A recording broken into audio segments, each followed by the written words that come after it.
Abakubi b'ebikonde bano abanekedde mu langi eza kyenvu omwezi okuyise baakiikirira eggwanga mu mpaka z'ekikopo ky'ensi yonna nga gwe gwali omulundi gwabwe ogusooka. Abawala nabo babadde batendekebwa Dick newankubadde tebaawangula mudaali gwonna. Kiwanuka agamba nti kyali kyetaagisa okubakulisaayo mu kitiibwa kuba empaka ze baalimu tezaali ntono. Kyannuma omukko okulaba nti bwe mwakomawo tebabaaniriza ng'abantu abagenzi okukiikirira eggwanga. Okukiikirira eggwanga tekitegeeza nti ogenda kuwangula, wadde tulina okukola ennyo okulaba nti tutuuka ku level ewangula empaka bwezityo, naye okukiikirira eggwanga kitegeeza nti naffe abali eno wadde abali emutukulu obawa muba mubakiikiridde.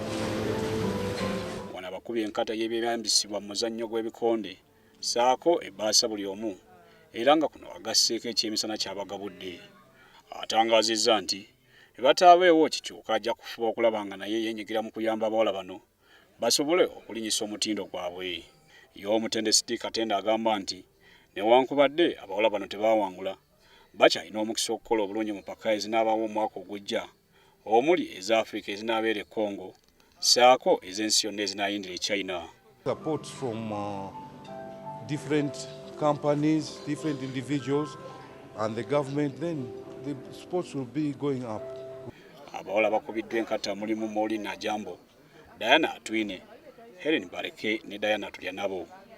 Ate muzannyo gw'ensambagira abalwanyi mubiru Shaki ne Daniel Kwe bakomye ku butaka okuva Nepal gye beetabidde mu mpaka z'ensi yonna gye basoboledde okuwangulira Uganda emidaali ebiri egya zaabu. Abalwanyi bano bombi basuubiza okuddamu okuwangulira Uganda emidaali emirala singa banaasuulwa omukono. Frank Serugo, WSTV, Kampala.